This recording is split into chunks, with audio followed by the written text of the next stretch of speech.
What up, YouTube? It's Two Fat Guys Pull Us, and before we get to our video, we wanted to let you know about our milestone giveaway for 1,000 subscribers. We are giving away an Amazing Spider-Man issue number 4. This is the first appearance of Silk, the original Sin tie-in. I'm sure everybody is familiar with this book.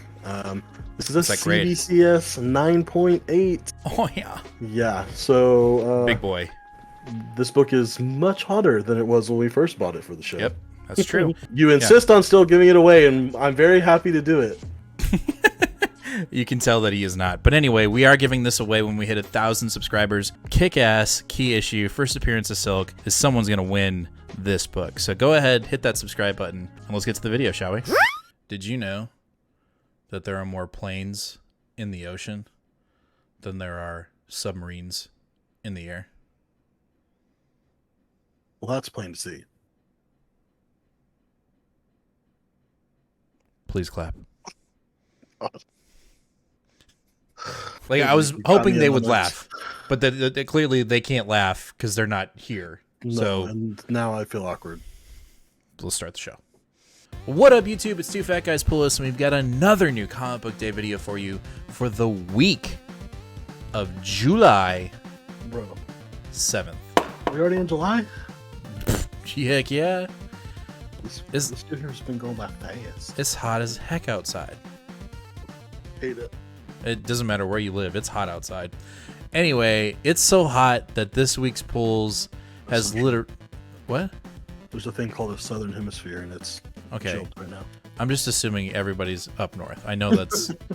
Anyway, it's so hot outside, or maybe it's so cold outside that our pull list has shrunk down itty-bitty from our previous week. But let's get into it. Let's run it. We always start off with our X books, and first off, we have Legion of X, issue number 3 from Cy Spurrier. Good cover.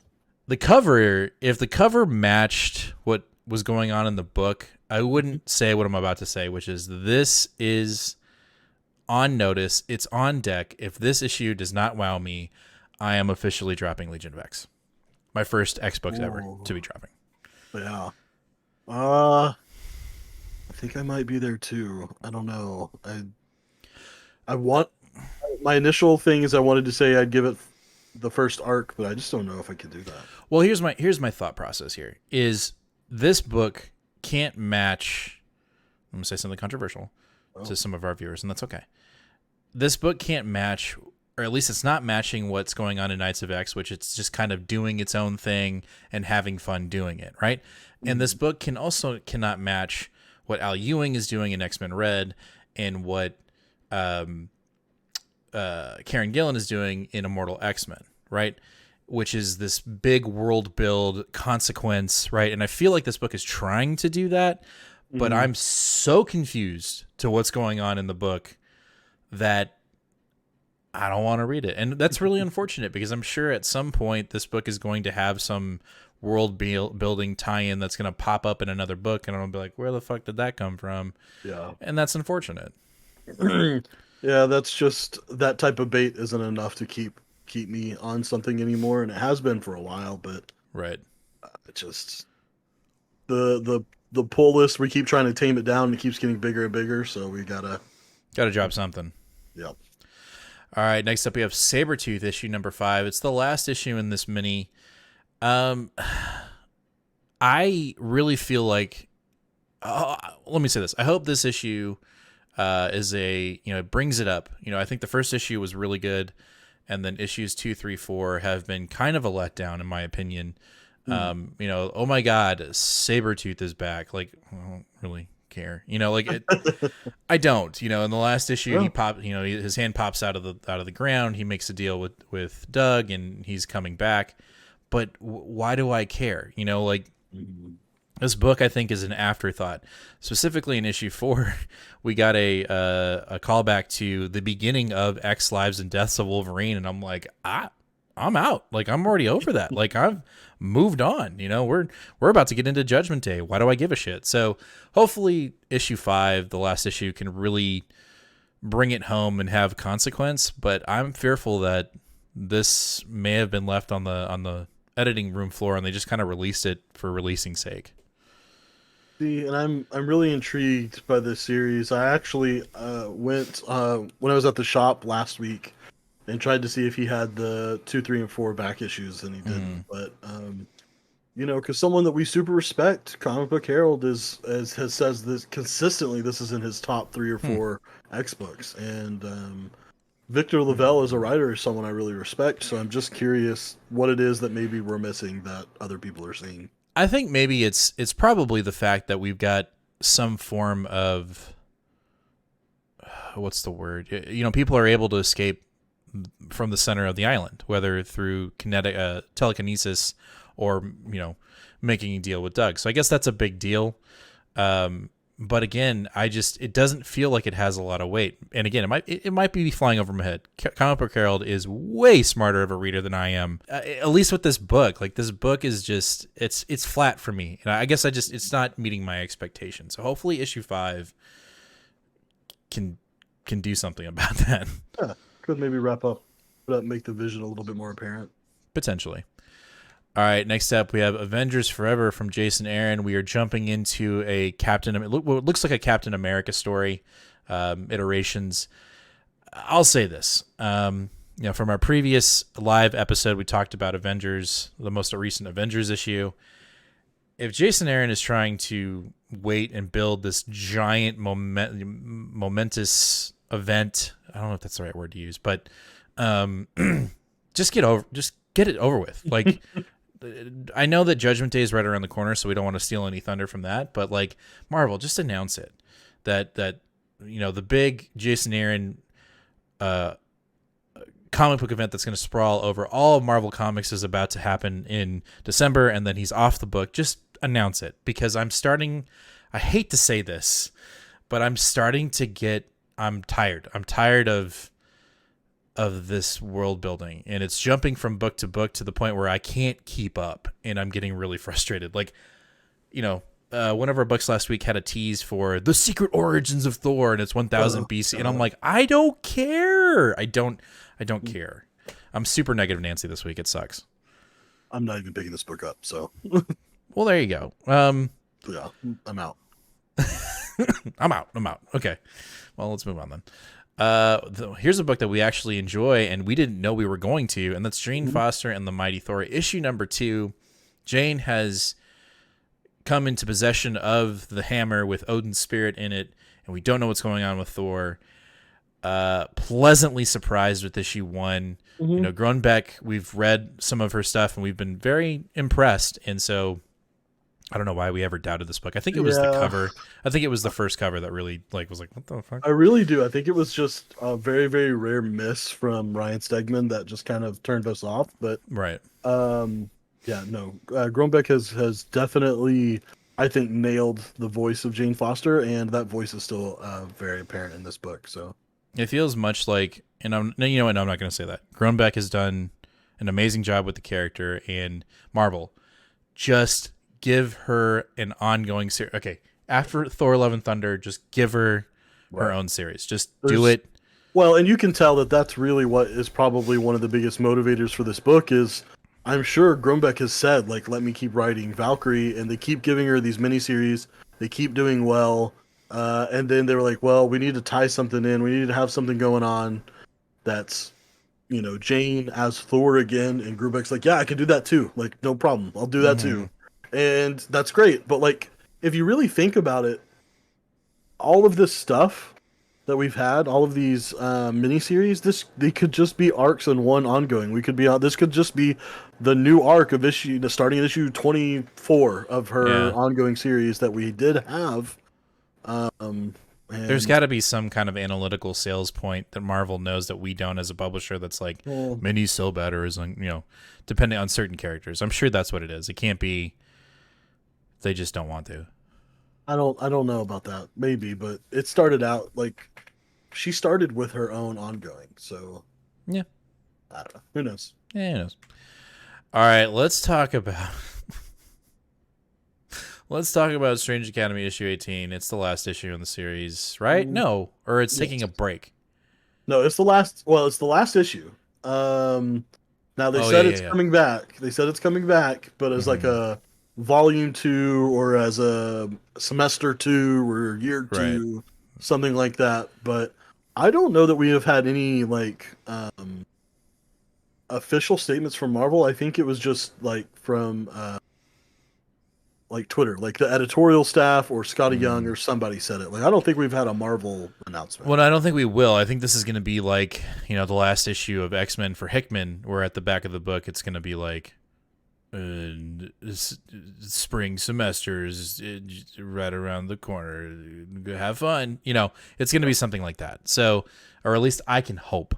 This book has been fantastic, and I'm going to go ahead and say it. Potential pick of the week. Yeah, no doubt. No doubt. Potential pick of the week. Hey, I'm interrupting the video because I have something important to tell you. I know you know about our sub giveaway for 1,000 subscribers. This one right here. I know you know about that one because we talk about it all the time. But did you know we're giving away a slab at 750 subscribers? That's right. We're giving away this second printing of Silver Surfer Black issue number 1 with Null on the cover when we hit 750 subscribers. So if you're not already subscribed, hit that subscribe button, ring that bell, and give us a like. Let's get back to the video. All right, let's jump into DC with Dark Crisis issue number 2. Do better. Right? And I think it will. And here's why I think it will. And it's not just blind optimism. Okay. Issue 1, issue 1, I would say you had offended all the blind people that watch our show, but wow. Well, you acted like a blind person. All you had to say was the blind people that listen to our show. You're right. I'm sorry. I apologize. Anyway, the reason why I think issue 2 is going to be better than issue 1 is we haven't read half of issue 2 already, right?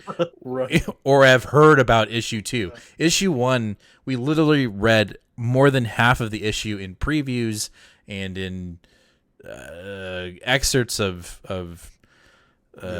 interviews and shit like that. So like literally the last 4 pages of Dark Crisis issue 1 were the best pages because we had never experienced them until at that point. So I think issue 2, I'm hoping that it's good, that we get this event takes off. It doesn't have a slump.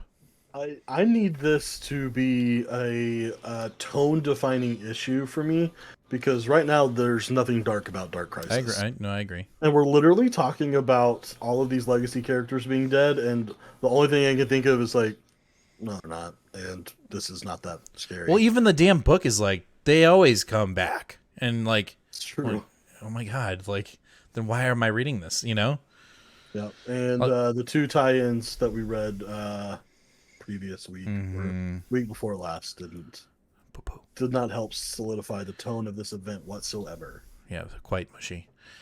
All right, next up. Batman. This is my potential pick. 125. I will also say it's a potential pick of the week from Chip Zdarsky and our guy Jorge Jimenez and Maury on the coloring. A new era begins. We got a new logo. Dude, I am so ready for this, and I know that we've pretty much speculated like Tim Drake will be probably the focal point of the book. Remains to be seen, but I don't care. I think in light of announcements that we have had since we started talking about this book, I actually don't believe that anymore. Okay, so we've Tim Drake's reversed. getting his own book now.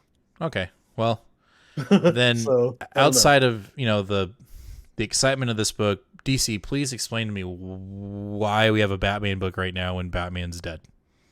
Because that's not how this all happened before Dark Crisis, or this happens after Dark Crisis. Then that's literally what's happening with Black Adam right now. Black Adam books just started and did the same thing, and you didn't complain about that. Black Adam's still alive. It says in the book this happens before the events of Dark Crisis, so it doesn't matter. It's irrelevant. I still don't like it. Anyway, Batman. You're saying you're cherry picking. Of course I am. I'm allowed to. This is my fucking show. Anyway, Batman 125. Cannot wait. We love Chip. We love Jorge Jimenez. So let's get it done, DC. Let's make this our pick of the week, please. Let's just do it. Let's make Batman great again. It wasn't bad. It just wasn't great. I want to feel about Batman the way I was feeling right before Joker, or like right after Joker War, with Tiny Onion. with the time limit.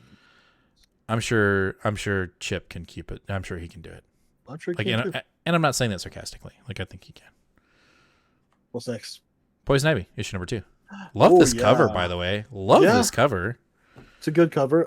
I was totally not.